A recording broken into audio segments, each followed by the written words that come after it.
पार्वती पतये हर हर महादेव। आइए प्रभु प्रेमियों, हम सभी लोग गत दिनों से भगवान की सेवा करते हुए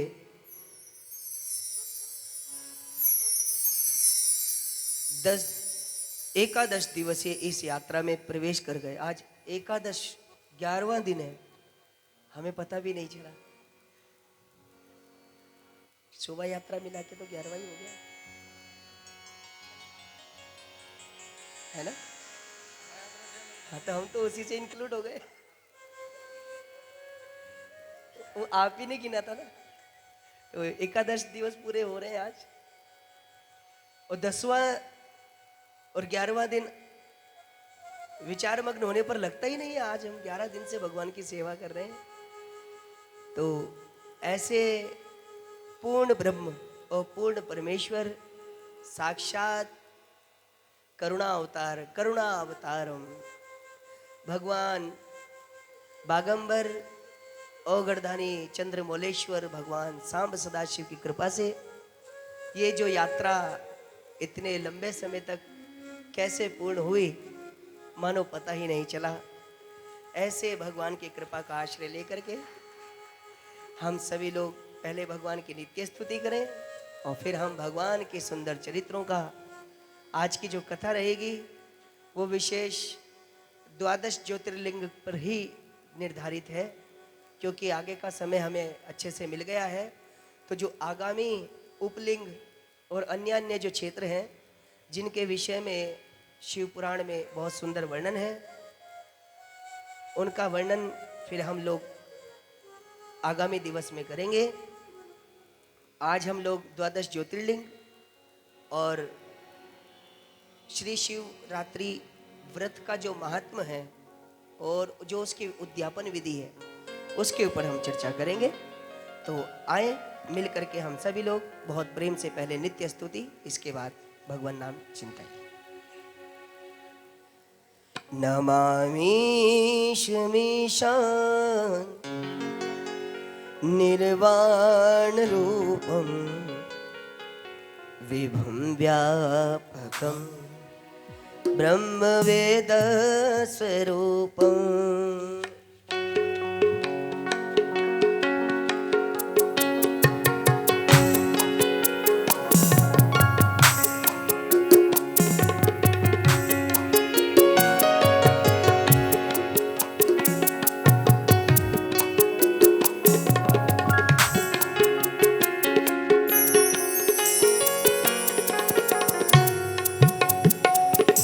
नमामि शमीशान निर्वाण रूपं विभुं व्यापकं ब्रह्म वेद स्वरूपम्।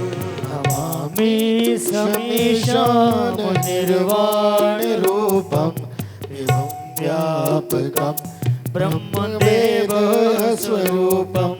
निजं निर्गुणं निर्विकल्पं निरेहं चिदाकाशमाकाशवासं भजेऽहम्। नमामि शमीशान निर्वाण रूपं विभुं व्यापकं ब्रह्मदेव स्वरूपम्।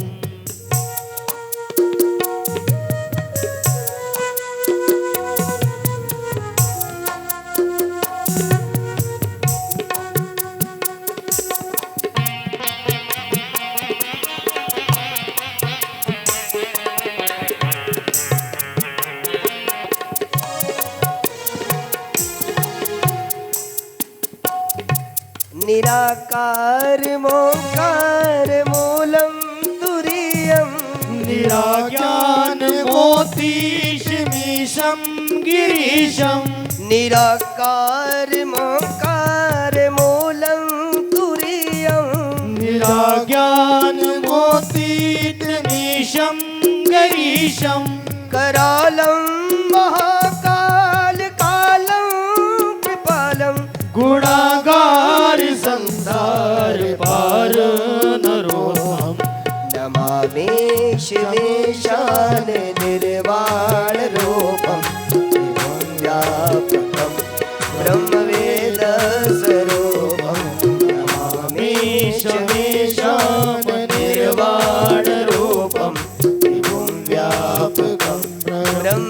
ब्रह्मवेद स्वरूपम्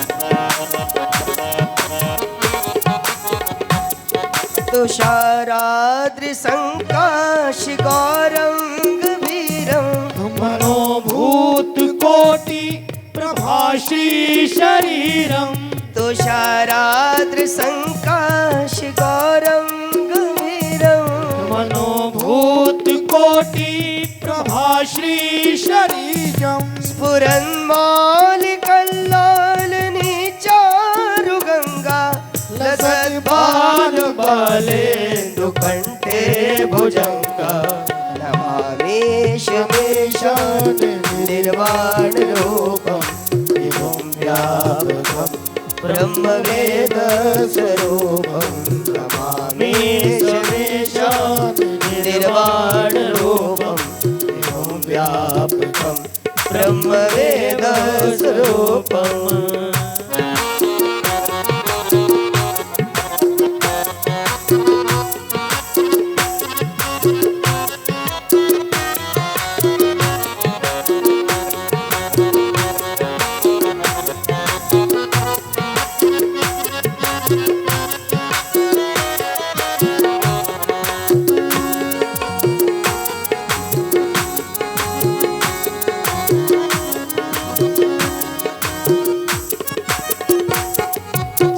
चलत्कुण्डलं शुभ्रनेत्रं विशालं प्रसन्नाननं नीलकण्ठं दयालं चलत्कुण्डलं शुभ्रनेत्रं विशालं प्रसन्नाननं नीलकण्ठं दयालं मृगाधीश चर्माम्बरं मुण्डमालं प्रियशङ्करं सर्वनाथं भजामि नमामि शमेशान निर्वाणरूपं व्यापकं ब्रह्मवेद स्वरूपं नमामि शमेशान निर्वाणरूपं व्यापकं ब्रह्मवेद स्वरूपम्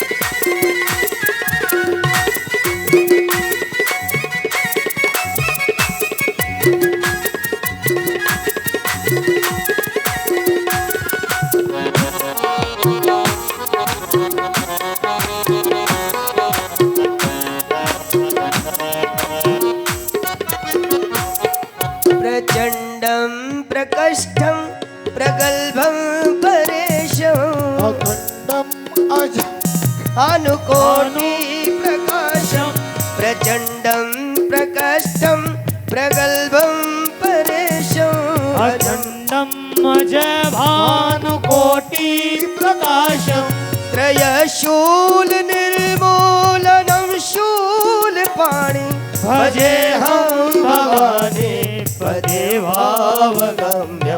नमामि शमेशान निर्वाणरूपं विभुं व्यापकं ब्रह्मवेद स्वरूपं नमामि शमेशान निर्वाणरूपं विभुं व्यापकं ब्रह्मवेद स्वरूपम्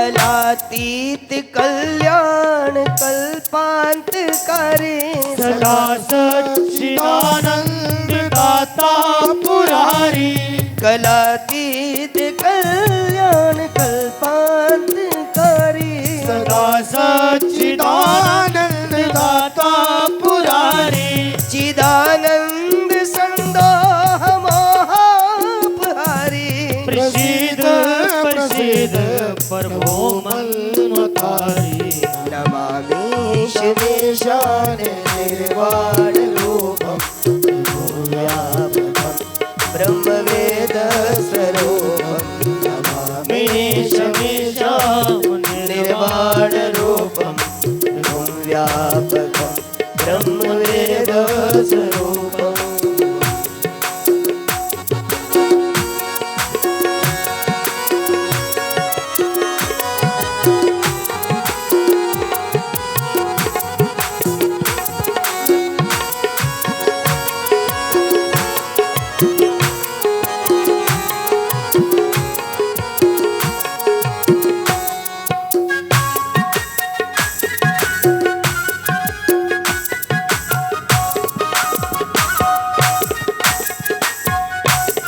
न यावत् उमानाथ पादारविन्दं भजन्ति लोके परेवानराणाम् न यावत् उमानाथ पादारविन्दं भजन्ति लोके परेवानराणाम् न तावत् सुखं शान्ति सन्तापनाशं प्रसीद प्रभो सर्वभूतादिवासं नमामि शमेशान निर्वाण रूपं व्यापकं ब्रह्मवेद स्वरूपं नमामि शमेशान निर्वाण रूपं व्यापकं ब्रह्मवेद स्वरूपम्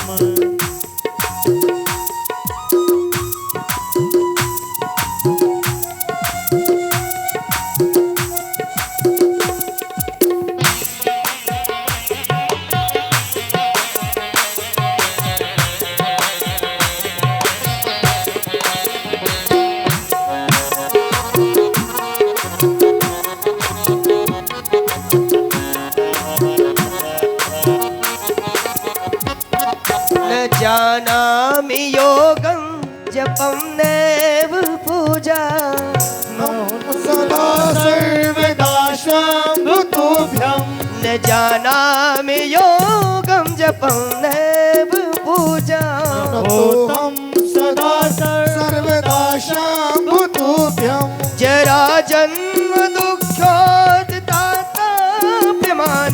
प्रभो पाहि यामान् नमामि शम्भो नमामि शमेशान निर्वाण रूपं व्यापकं ब्रह्मवेद स्वरूपं नमामि शमेशान निर्वाण रूपं व्यापकं ब्रह्मवेद स्वरूपं व्यापकं ब्रह्मवेद स्वरूपं व्यापकं ब्रह्मवेद स्वरूपम्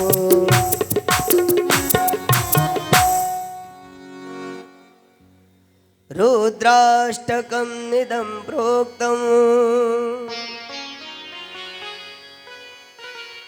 विप्रेण हर्षोतये ये पठन्ति नरा भक्त्या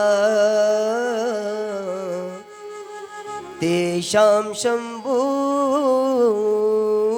प्रसीदति। बोलिए सांब सदा शिव भगवान के जय। ओम नमः पार्वती पते हर हर महादेव।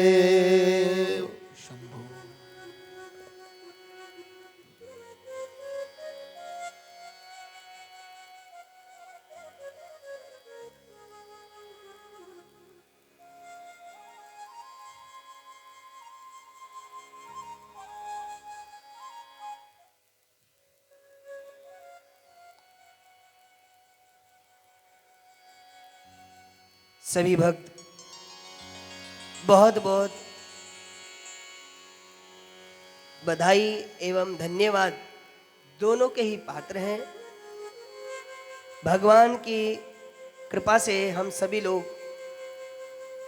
पवित्र पावन श्रावण मास में भगवान शिव की सुंदर आराधना श्री शिव महापुराण के माध्यम से कर रहे हैं। यत्न पूर्वक, यथाशक्ति, यथामति, यथा शिक्षा एवं यथा गुरु कृपा, इन सब का ही आश्रय लेकर के मेरी वाणी जिस प्रकार भी पवित्र हो सकी, उन पवित्र वचनों का आश्रय लेकर के मेरे द्वारा भगवान की ये सुंदर कथा भगवान ने जो स्वीकृत की है, इसके लिए हम भी भगवान का हृदय से धन्यवाद करते हैं। और हम प्रार्थना करते हैं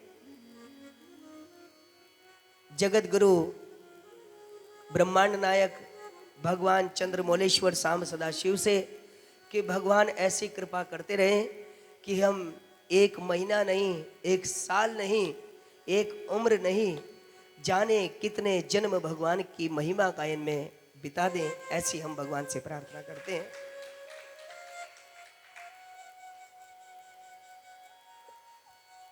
भगवान की ये पवित्र पावन कथा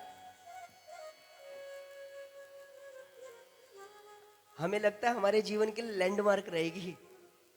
बिल्कुल, जो एक रोड मील होते हैं ना कि भैया यहाँ से जो है आपका रास्ता इस तरफ परिवर्तित हो रहा है, डाइवर्जन हो रहा है, तो अब जीवन को डाइवर्जन दे दिया है भगवान शिव की इस पवित्र पावनी कथा ने।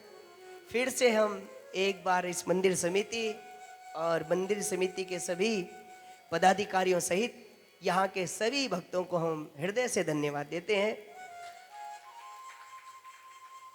विश्वास करना, आप लोगों के कारण ही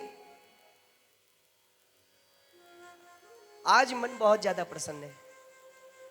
रहता तो रोज ही है, लेकिन आज प्रसन्नता का जो ग्राफ है वो थोड़ा कुछ ज्यादा है। प्रारंभिक श्लोक से आप लोगों ने अनुभव भी किया होगा कि हम अंतर मन में अंदर ही अंदर न जाने किस कारण से प्रसन्न चित्त मुद्रा में बैठे,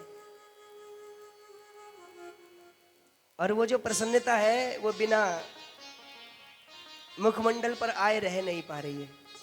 तो भगवान ने हृदय प्रफुल्लित किया हुआ है।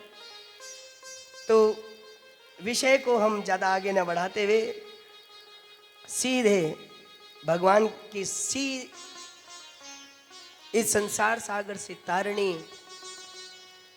भवतारिणी, तरंगिणी इस नौका में विराजमान हो जाते हैं और भगवान नाम रूपी इस नौका में बैठ करके हम लोग भव सागर से पार हो जाते हैं। तो आए, बड़े प्रेम से आप और हम सभी मिल करके प्रारंभ करते हैं पूर्वांग संहिता अनुसार श्री शिव महापुराण अंतर्गत श्री द्वादश ज्योतिर्लिंग महिमा कथा। पुनः हम निवेदन करेंगे एक बार द्वादश ज्योतिर्लिंग नमस्कार जो पुराणों में अंकित है, हम एक बार उसको फिर से प्रणाम करते हैं। एक बार हम बोलेंगे, एक बार आप सभी लोग बोलें, फिर हम प्रारंभ करेंगे आगामी कथा। सौराष्ट्रे सोमनाथं च,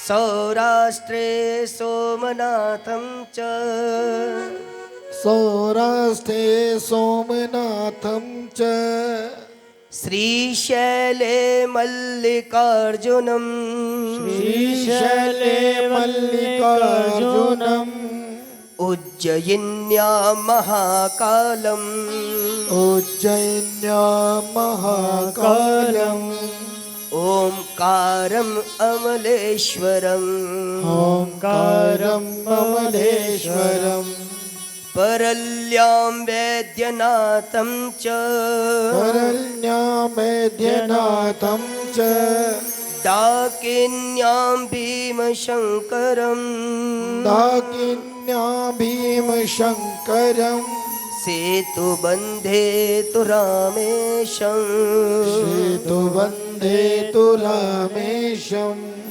नागेशं दारुकावने नागेशं दारुकावने वाराणस्यां तु विश्वेशं वाराणस्यां तु विश्वेशं त्र्यम्बकं गौतमी तटे त्र्यम्बकं गौतमी तटे हिमालये तु केदारं हिमालये तु केदारम् गुष्मेशं च शिवालये पुष्मेशं च शिवालये एतानि ज्योतिर्लिङ्गानि एतानि ज्योतिर्लिङ्गानि सायं प्रातः पठे नरः सायं प्रातः पठे नरः सप्तजन्म कृतं पापं सप्तजन्म कृतं पापं स्मरणेन विनश्यति स्मरणेन विनश्यति बोलिए द्वादश ज्योतिर्लिंग भगवान की जय। भगवान सांब सदाशिव की पुराण महिमा का आख्यान करते हुए कोटि रुद्र संहिता अंतर्गत बिल्कुल प्रथम अध्याय से ही भगवान शिव की महिमा प्रारंभ करते हुए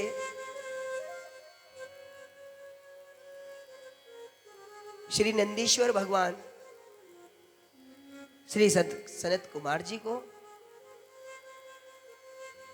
और श्री ब्रह्मा जी श्री नारद जी को और इलाहाबाद में श्री सूत जी रोमहर्षण जी महाराज श्री शौनक आदि 88,000 ऋषि मुनियों को भगवान शिव तत्व की सुंदर महिमा का आख्यान कर रहे हैं। उस महिमा अंतर्गत तीनों ही जगहों के श्रोताओं का एक ही प्रश्न है, महाराज भूदेव भगवान भोलेनाथ किस प्रकार इस पृथ्वी पर स्वयं सच्चिदानंद रूप में प्रकट हुए और जब वो सच्चिदानंद स्वरूप लिंग स्वरूप में प्रकट हुए जिनको हम ज्योतिर्लिंग बोलते हैं या आत्मलिंग बोलते हैं, उन आत्मलिंगों में भगवान ने कितने स्वरूप धारण किए?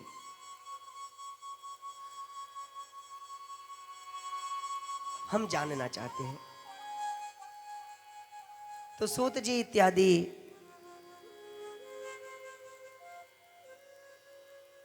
ब्रह्मा जी नंदीश्वर सहित तीनों ही प्रवक्ता इस ही विषय को आगे बढ़ाते हुए कहते हैं कि भूमंडल पर भगवान 12 ज्योतिर्लिंगों के रूप में स्थापित है। यद्यपि ये समस्त प्रकृति भगवान का ही स्वरूप है। ईश्वरः सर्वभूतानां ईशावास्यमिदं सर्वं यत्किंचित जगत्यां जगत। कोई स्थान कोई जगह ऐसी नहीं है जहां पर भगवान का वास नहीं है। भगवन सुना गया है संसार की जुबानी।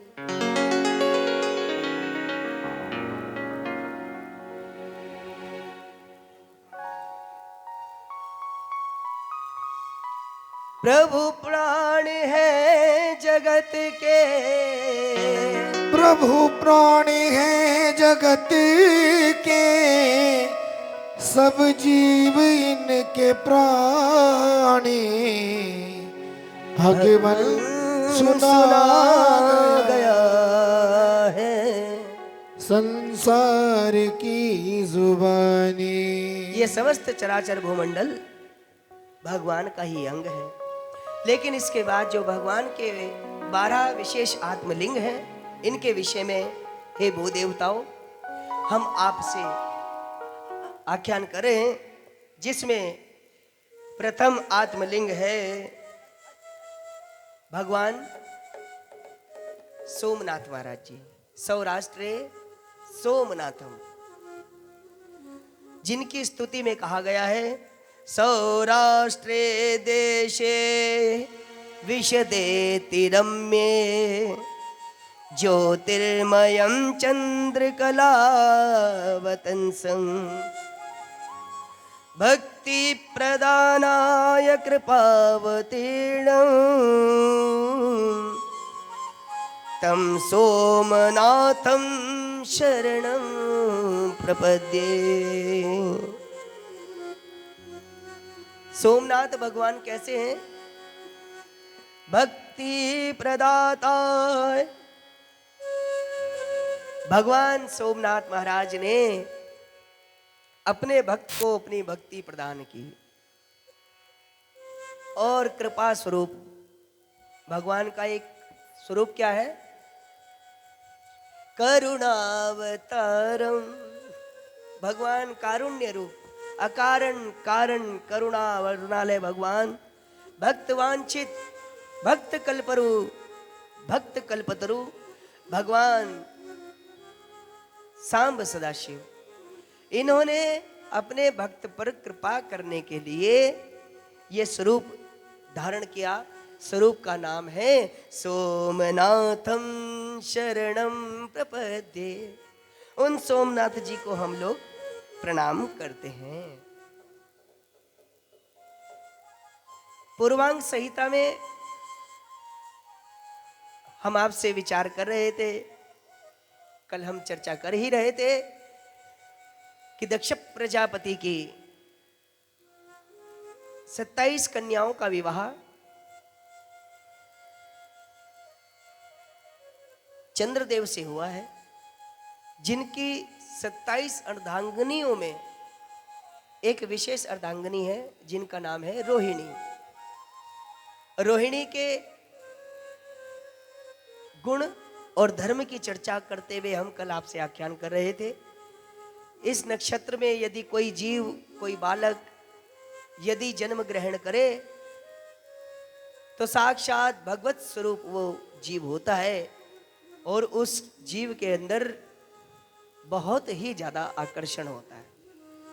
ऐसे ही इन 27 पत्नियों में रोहिणी जी विशेष सौंदर्य ग्रहण किए हुए हैं। इस कारण से चंद्रमा इनके ऊपर बहुत ज्यादा इनके प्रति आकर्षित हैं, इनसे ज्यादा प्रेम करते हैं।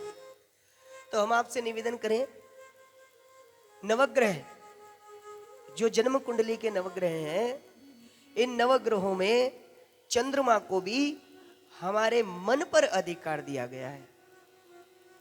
चंद्रमा हमारे शरीर की वात, पित्त, कफ, इन 3 प्रकार की प्रकृति में कफ पर अपना नियंत्रण रखता है और चंद्रमा जन्य जो शारीरिक विकार है उनमें सबसे प्रधान विकार है जिसको हम बोलते हैं मानसिक विकार। यानी कि जो चंचल प्रवृत्ति के लोग होते हैं, कभी एक स्थान पर उनके विचार नहीं टिकना, एक स्थान पर उनका हृदय अगर किसी कारण से नहीं टिक पाए और किन्हीं कारणों से घर में यदि जल संबंधी, कफ संबंधी विकार हो जाए, जैसे अभी कोरोना काल में आप सभी लोग समझते हैं, ये जो कोरोना संबंधित, कोरोना जन्य जो बीमारी है, ये भी चंद्रमा का ही एक प्रारूप है। कफ की प्रकृति बिगाड़ने वाली जितनी भी बीमारियां हैं, साइनस, माइग्रेन अटैक, वैसे तो वो वात के बिगड़ने से होता है, पर कभी कभी किंवदंती है कि कफ प्रकृति बिगड़ने के कारण भी माइग्रेन अटैक हो जाता है। क्योंकि जब हमारी कफ प्रवृत्ति बिगड़ती है तो हमारे शीश का जो ब्रह्मरंध्र क्षेत्र है, जो ऊपरी तट है, ये बहुत ज्यादा कमजोर हो जाता है। चंद्रमा के खराब होने के कारण लोगों के अंदर बाल के झड़ने तक की समस्या आ जाती है। ये ज्योतिषीय तत्व है। तो हम आपसे निवेदन कर रहे थे, चंद्रमा ने अपनी अन्य अन्य अर्धांगिनियों को बहुत प्रेम दिया, लेकिन उनमें विशिष्ट प्रेम अपनी रोहिणी नामक पत्नी को दिया। सभी कन्याओं ने जाकर के पिताजी से शिकायत की, पिताजी जिस समय रोहिणी का जन्म हुआ क्या कोई विशेष मुहूर्त था? क्यों? अरे आपने जिस दूल्हे से हमारा विवाह किया है वो हमारे साथ न्यायोचित व्यवहार नहीं करता। मतलब ये है कि हमारी एक ही बहन को बहुत प्रेम करता है। अरे हम 26 बहनें हैं, अगर ब्याही गई हैं तो उस चंद्रमा को चाहिए कि वो हम सबके ऊपर समान कृपा करे, समान दृष्टि से देख करके हमको प्रेम भाव से परिपूर्ण करें।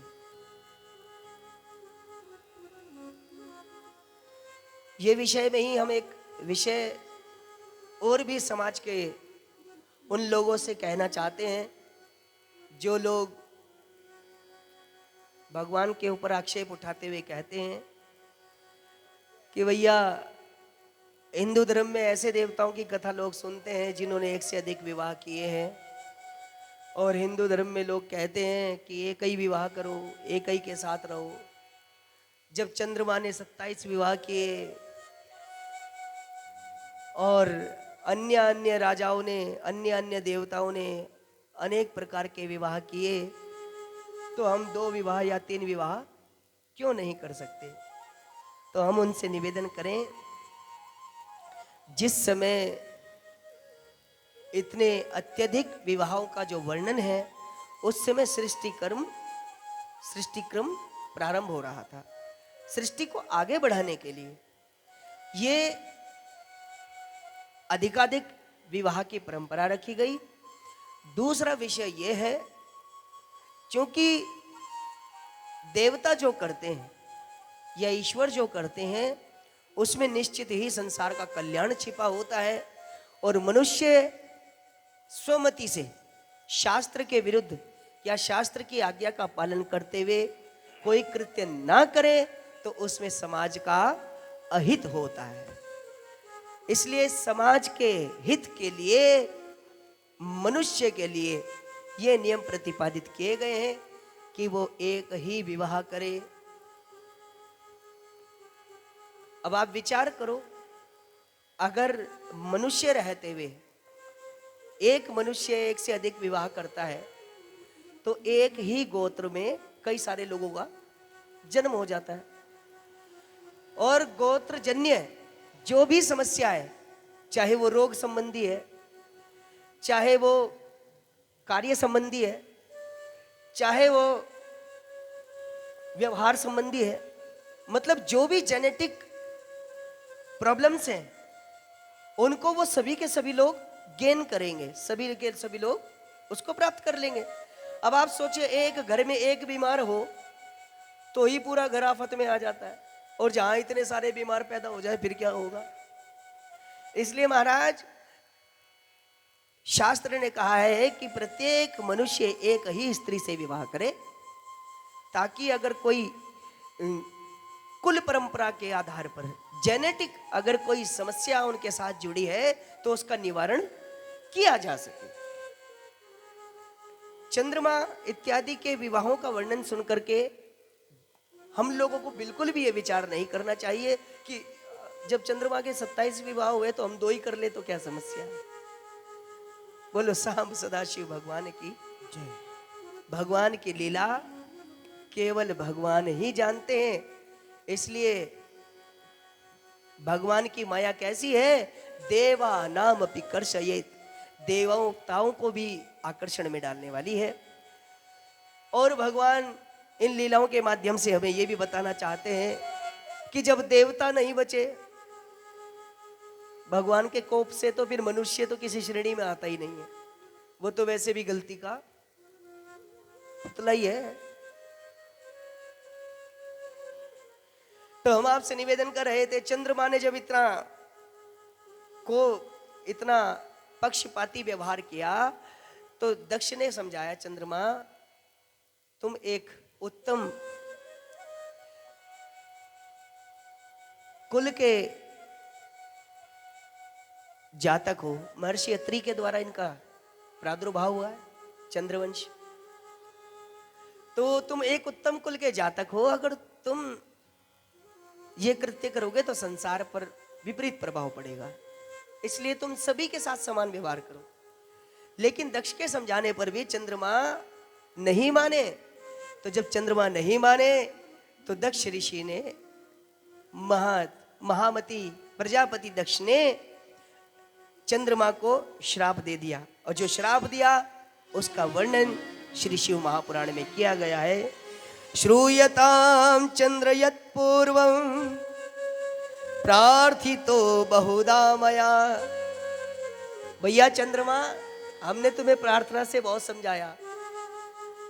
साम यानी समझाना, हमने भैया बहुत समझाया तुम्हें, चंद्रमा जी ऐसा व्यवहार ना करो, ऐसा व्यवहार ना करो, लेकिन तुम नहीं माने। तो अब हम तुम्हारे लिए तीसरी नीति का प्रयोग कर रहे हैं। तीसरी नीति कौन सी है? दंड नीति। तो हम तुम्हें दंडित कर रहे हैं, क्योंकि हम एक पिता है और हम अपनी पुत्रियों का दुख नहीं देख सकते। इसलिए चंद्रमा को महर्षि दक्ष ने कहा, न मानितम त्वया यस्मात् तस्मात् त्वं च क्षयी भवा। हे चंद्रमा, तुमने हमारी पुत्रियों के साथ पक्षपाती व्यवहार किया, जाओ हम तुम्हें श्राप देते हैं कि तुम क्षय रोगी हो जाओ, कुष्ठ रोगी हो जाओ। अब चंद्रमा भागे वहां से।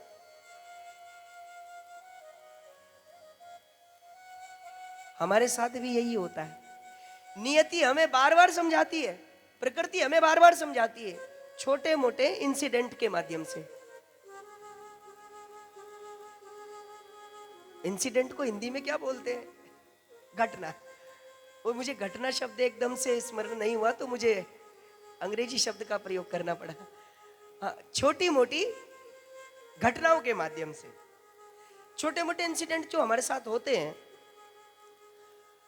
वो हमें इंडिकेट करते हैं, हमें समझाते हैं, हमें रास्ता दिखाते हैं। लेकिन हम लोग अपने मदांग कहर में, अरे जो होगा देखा जाएगा, है 4 दिन की जिंदगी फिर अंधेरी रात। ये हर मनमोजी यही डायलॉग मारता है, लेकिन वो अंधेरी रात काटनी भारी पड़ती है। तो हम अपनी रोशनी, जो प्रकाशमयी ये जो दिन है, हम इसको रात्रि में बदले ही क्यों? तो इसलिए जैसे ही कोई छोटा मोटा घटनाक्रम हमारे साथ हो तो हम उसके ऊपर विवेकपूर्ण विचार करें कि किंचित हमारे मानसिक, दैहिक, कायिक, वाचिक अपराधों के कारण हमारे साथ ये घटना घटी है, तो हम अपनी गलती को सुधार करके इस घटनाक्रम को बड़ा ना होने दें। लेकिन चंद्रमा ने तो ये सोचा नहीं, उसने सीधे ही बड़ा घटनाक्रम देखा, और जब बड़ा घटनाक्रम होता है तो उसका सुधार इतनी आसानी से नहीं होता है। अब तो महाराज चंद्रमा भगे पितादेव, जगत पिता ब्रह्मा जी के पास, हे ब्रह्मदेव, मुझे क्षय रोग का श्राप मिला है, मैं कुष्ठी हो जाऊंगा, आप मेरे लिए कोई प्रयत्न करें। ब्रह्मदेव ने कहा, चंद्रमा अगर सच कहें तो तुम इसी लायक हो, पिता हो या माता हो तो ऐसे हो। कैसे? अगर बालक उद्दंडी है और किसी बाहरी व्यक्ति ने उस उद्दंडी बालक को डांट डपट दिया, और हम जानते हैं हमारा बालक उद्दंडी है, तो हम क्या करें? हम लोग उस सामने वाले व्यक्ति को धन्यवाद कहें, ठीक किया तुमने, जो कार्य हम नहीं कर सकते थे वो तुमने किया। हमारे प्रेम के कारण हमारा बालक, हमारी संतान हमारी बात ना सुनती, लेकिन तुमने जो किया वो सही किया। अगर उस समय आपने अपने बालक का पक्ष लिया तो आप ये विचार मानिए, जीवन भर हम अपने बालक को कभी सुधार नहीं सकते। कितना बड़ा मनोविज्ञान है, कितनी बड़ी साइकोलॉजी है, और हम लोग भागे डोलते फिलोसफर्स के पीछे। हम जो भी बात सुनते हैं हम पहले उसके बारे में पढ़ते हैं, इंटरनेट पे डालते हैं, विलियम शेक्सपियर ने इस बारे में क्या कहा है, हाँ? जॉर्ज वार्डन ने इस बारे में क्या कहा है। अरे भाई, ये सब लोग हिंदी शास्त्र, हिंदुस्तानी शास्त्रों को पढ़कर ही फिलोसफर बने हैं, काउंसलर बने हैं। तो इसलिए हम आपसे निवेदन कर रहे हैं कि पूरा भारतीय शास्त्र बहुत बड़े मनोविज्ञान से भरा हुआ है, महज केवल हमें पढ़कर उसको समझने की क्षमता की आवश्यकता है।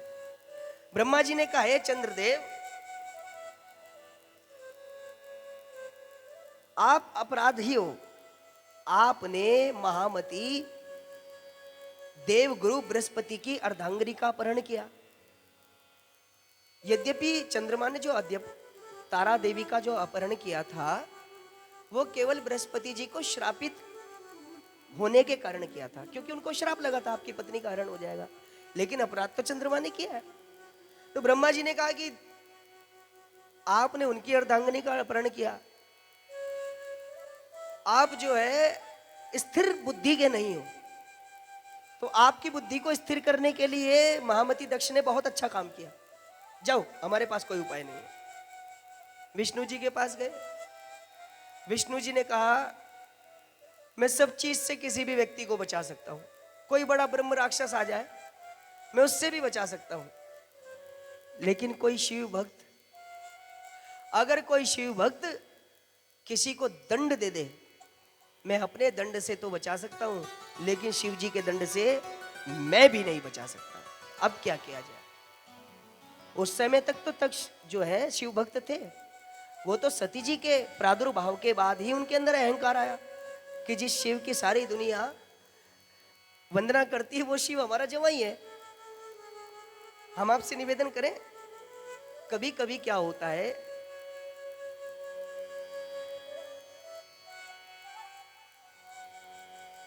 जो लोग किसी की वंदना करते थे अगर कभी बराबर में बैठ जाए तो उनको लगने लगता है कि हम इनके बराबर के हो गए। जैसे नारद जी को भ्रम हो गया, दक्ष जी को भ्रम हो गया, लेकिन उस समय तक दक्ष जी भगवान शिव के परम भक्त थे, और भक्त तो वो बाद में भी थे। ये तो संसार को दर्पण दिखाने के लिए सती चरित्र की लीला हुई। तो विष्णु जी ने कहा कि भैया हम भी तुम्हारे लिए कुछ नहीं कर सकते, तो क्या किया जाए? देवताओं ने कहा, भैया आप एक ही काम करो, जिनके भक्त दक्ष जी हैं उन्हीं की पूजा करो। तो कहाँ चले? प्रभास क्षेत्र में। प्रभास क्षेत्र कौन सा है? द्वारकापुरी में, जहां पर आज भगवान विराजमान है सोमनाथ के रूप में। काठियावाड़ वो क्षेत्र है ना, काठियावाड़ क्षेत्र है। और कल हम आपको बता भी रहे थे, ये जो क्षेत्र है ये भी प्रभास क्षेत्र के नाम से जाना जाता। कौन सा? कुरुक्षेत्र। तो हम आपसे निवेदन कर रहे थे, प्रभास क्षेत्र में आकर के चंद्रमा ने पूरे 1000 वर्ष की तपस्या की। उस समय हम लोग तो 1 घंटा भी तपस्या नहीं कर सकते। परसों महाराज जी आए थे ना, रामानंद महाराज जी, बताओ उन्होंने 18 साल का मौन व्रत किया। हमसे 10 मिनट चुप नहीं रहा जाता। 10 मिनट के लिए अगर हमें कोई मौन रखने को कह दें तो हम लोग ऐसे पागल हो जाएंगे जैसे कोई लालची व्यक्ति पैसों के लिए पागल होता है, कामी व्यक्ति काम के पीछे पागल होता है। तो हम आपसे निवेदन कर रहे थे,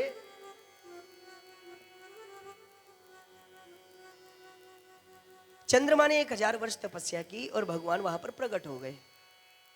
चंद्रमा ने भगवान से प्रार्थना की, हे प्रभु, मुझे जो कुष्ठ रोग लगा है, मैं कुष्ठी हो गया हूं, बदसूरत हो गया हूं, मेरे स्वरूप में सुंदरता नहीं रही। जिस शरीर से सदैव सुगंध आया करती थी वो शरीर से सदैव दुर्गंध आने लगी। तो मैं महाराज अब बहुत ज़्यादा परेशान हो गया हूँ, आप मुझे क्षमा करें और मुझे शाप मुक्त करें। भगवान ने कहा देखो भैया, हम तुम्हें शाप मुक्त तो नहीं करेंगे, अपराध तुम्हारा बहुत बड़ा था, हाँ लेकिन हम तुम्हें एक काम करेंगे। क्या? कहा उस शाप में थोड़ी सी कमी कर सकते हैं। कमी क्या? कमी ये कि जो तुम्हारा कुष्ठ रोग है, ये कुष्ठ रोग तो तुम्हारा पूर्ण रूपेण समाप्त हो जाएगा, लेकिन तुम्हारे अंदर एक कमी आ जाएगी। क्या? कि ये कुष्ठ रोग 15 दिन के लिए तो समाप्त हो जाएगा, बिल्कुल 15 दिन के लिए तो आप सही हो जाओगे, और 15 दिन के लिए आप सही रहोगे, यानी कि कुष्ठ ही रहोगे। तो ये जो अमावस्या यानी पूर्णिमा के बाद की जो कला है, ये चंद्रमा को कुष्ठ रोग ही लगता है, इसलिए चंद्रमा नित्य प्रति घटते रहते हैं। अच्छा, रोगी व्यक्ति कैसा होता है? दिन प्रतिदिन उसका शरीर ढलने लगता है, और अमावस्या पे तो चंद्रमा की स्थिति ऐसी आ जाती है कि वो पूर्ण रूपेण कुष्ठी हो जाते हैं, फिर धीरे धीरे सही होने लगते हैं। तो 15 दिन के लिए वो सही होते हैं और 15 दिन के लिए वो बीमार रहते हैं। इस प्रकार से भगवान शिव का वचन है, शिव उवाच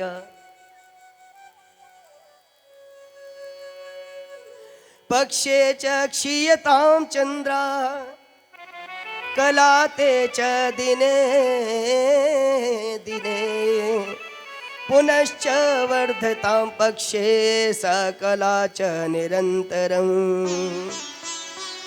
ये समस्या तुम्हारी एक पक्ष में नीचे को जाती रहेगी और दूसरे पक्ष में ऊपर को बढ़ती रहेगी। यही कृष्ण पक्ष और शुक्ल पक्ष के नाम से विख्यात है। अभी हम लोग कृष्ण पक्ष में बैठे हैं और भगवान ने इतनी बड़ी कृपा की, चंद्रमा के कृष्ण पक्ष में रोगी होने के बाद भी भगवान ने अपने लिए जो तिथि निर्धारित की, वो त्रयोदशी तिथि निर्धारित की, ताकि चंद्रमा पर भगवान कृपा कर सके। इसलिए जो प्रत्येक मास की कृष्ण पक्ष की त्रयोदशी है, वो शिवरात्रि के नाम से विख्यात है। प्रदोष का व्रत करते हैं लोग। भगवान ने कहा ये हमारी तुम्हारे ऊपर कृपा रहेगी कि तुम्हारे पक्ष में लोग हमारे नाम का व्रत करेंगे, इसलिए तुम्हारा वो कृष्ण पक्ष भी लोगों के लिए पूजनीय हो जाएगा। वरना साधारणता क्या होता है, शुभ कार्य में या जो भी हम शुभ कार्य करते हैं उसमें क्या करते हैं हम लोग, शुक्ल पक्ष का प्रतीक्षा में रहते हैं कि नहीं। भाई शुक्ल पक्ष आएगा तब हम कोई अच्छी तिथि देखेंगे तो कोई कार्य शुरू करेंगे। लेकिन धन्य हो चंद्रमा की भक्ति, उन्होंने ऐसी भक्ति की जिस कृष्ण पक्ष को लोगों ने त्याज्य किया हुआ है, वो कृष्ण पक्ष भी लोगों के लिए पूजनीय बन गया। बोलो सांब सदा शिव भगवान की। इस प्रकार भगवान शिव ने जब चंद्रमा पर कृपा की तो सभी देवताओं ने कहा प्रभु जब आप यहाँ पर उपस्थित हो ही गए हैं, क्योंकि ये प्रभासक क्षेत्र मोह माया से ममता से रहित है, यहाँ पर आने के बाद लोगों के हृदय में बहुत ज़्यादा कुटिलता आ जाती है। अगर आप यहाँ पर विराजमान हो गए तो लोगों का हृदय सरल हो जाएगा और लोग भावयुक्त हो जाएंगे। तो भगवान ने कहा देवताओं, क्योंकि तुम लोगों की प्रार्थना है और चंद्रमा ने इस स्थान को पूजित करके जागृत किया है, तो इसलिए आज से इस स्थान पर मैं आत्मलिंग के रूप में प्रकट होता हूँ और लोग मुझे सोमनाथ के नाम से जानेंगे। बोलिए सोमनाथ भगवान की। और सोमनाथ महादेव के पास में ही एक कुंड है जिसको लोग चंद्र कुंड के नाम से जानते हैं। चंद्रकुंडम प्रसिद्धम च पृथिव्यां पापनाशनम तत्र स्नाति नरो यः स सर्वः पापे प्रमुच्यते। चंद्रकुंड नामक ये प्रसिद्ध कुंड वहीं पर उपस्थित है, जहां पर कोई स्नान करता है उस चंद्रकुंड में तो ऐसी फलश्रुति कहती है कि वह सर्व पापों से विमुक्त हो जाता है और विशेषकर जैसे चंद्रमा को कुष्ठ रोग हुआ, यानी कि जिनको स्किन प्रॉब्लम्स होती है, फिर से मैं आपसे निवेदन करूं, स्किन प्रॉब्लम्स में आप सभी लोग जानते हैं, जैसे सफ़ेद दाग, या फिर बार बार पिंपल्स का उभर जाना, या फिर किसी व्यक्ति को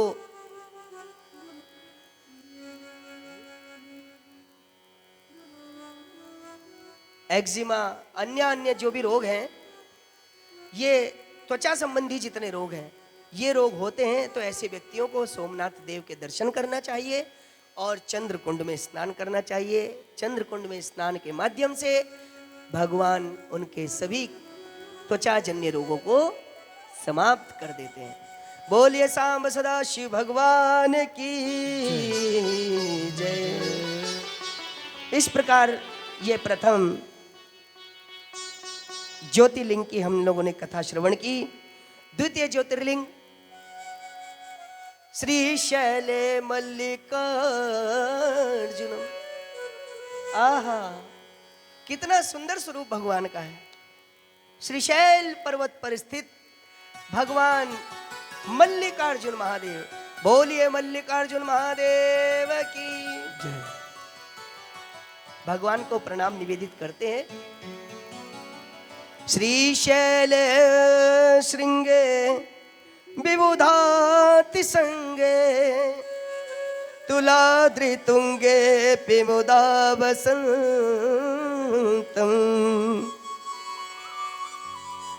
तमर्जुनम मल्लिक पूर्वमेकं नमामि संसार समुद्र से तुम।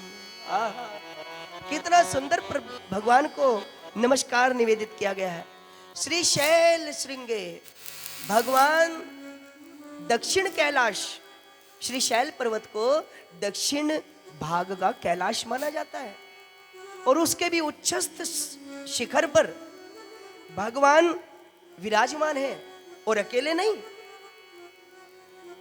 तुलादितुंगे पिमुदा वसंतम। आहा, वहां पर समस्त देवता भगवान की सेवा के लिए उपस्थित हैं। और इतना ही नहीं, तमर्जुनम मल्लिकम पूर्वमेकं, वहां पर अर्जुन भगवान यानी कि भगवान भोलेनाथ और मल्लिक माँ भगवती के साथ कैसे बैठी है माता भगवती? भगवान शिव के पूर्व स्थान में, यानी वामांगी होकर के बैठी हैं, या फिर कह सकते हो कि सम्मुख होकर के बैठी हैं। ऐसे भगवान श्री मल्लिकार्जुन महादेव को मैं प्रणाम निवेदित करता हूं। मल्लिकार्जुन भगवान का स्वरूप तो चिंतन करके ही हृदय भाव से भर जाता है। हम तो पूर्वांग संहिता में आपको बता रहे थे, माता भगवती पार्वती जैसे एक संसार की माता होती है, ऐसे ही अपने पुत्र पर स्नेह रखती हैं। किन पर? सदानंद श्री कुमार कार्तिकेय जी पर। कार्तिकेय जी विवाह जन्य जो घटनाक्रम हुआ, उस पर क्रोधित होकर के भगवान कार्तिकेय जी श्री शैल पर्वत पर जाकर के चले गए।